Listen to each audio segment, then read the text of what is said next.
காலை ஒளி. எழுதியவர் திருமதி டோரா எட்வின். பாவம் பயங்கரமானது. இந்த உலகத்தை அழிக்கும் மாபெரும் சக்தி பாவமே. சிறிய பாம்பு பெரிதாக வளர்ந்து நம்மை பயமுறுத்துவது போல பாவமும் வளர்ந்து பெரிதாகி உன்னை அழித்துவிடும். பாவத்தோடு எந்த தொடர்பும் வைத்து கொள்ளாதே.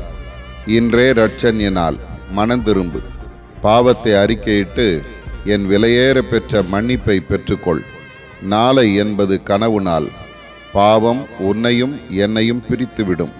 உங்கள் அக்கிரமங்களே உங்களுக்கும் உங்கள் தேவனுக்கும் நடுவாக பிரிவினை உண்டாக்குகின்றன. உங்கள் பாவங்களே அவர் உங்களுக்கு செவி கொடாதபடி அவருடைய முகத்தை உனக்கு மறைக்கிறது. உங்கள் உதடுகள் பொய்யை பேசி உங்கள் நாவு நியாயக்கேட்டை வசனிக்கிறது. உன் ஜெபங்கள் என்னிடம் வந்து சேர தடை செய்கிறது உன் பாவமே. தீர்மானத்தோடு பாவத்தை உதறி தள்ளு. பாவத்தினால் கிடைக்கும் சொற்ப ஆதாயமும் இன்பமும் உன்னை எரி நரகத்தில் சேர்த்துவிடும். யோசேப்பை போல பாவத்துக்கு விலகி ஓடு. சிறைச்சாலைக்கு பயப்படாதே. என் கோபம் உன்மேல் பற்றி எரியாதபடி தீவிரமாய் மனந்திரும்பு. உன் இருதயத்தை ஆராய்ந்து பார். என் அண்டை வா. நான் எவரையும் புறம்பே தள்ளுவதில்லை. ஆதார வசனம்: நொறுங்குண்டு பணிந்த ஆவி உள்ளவர்களிடத்திலும் வாசம் பண்ணுகிறேன்.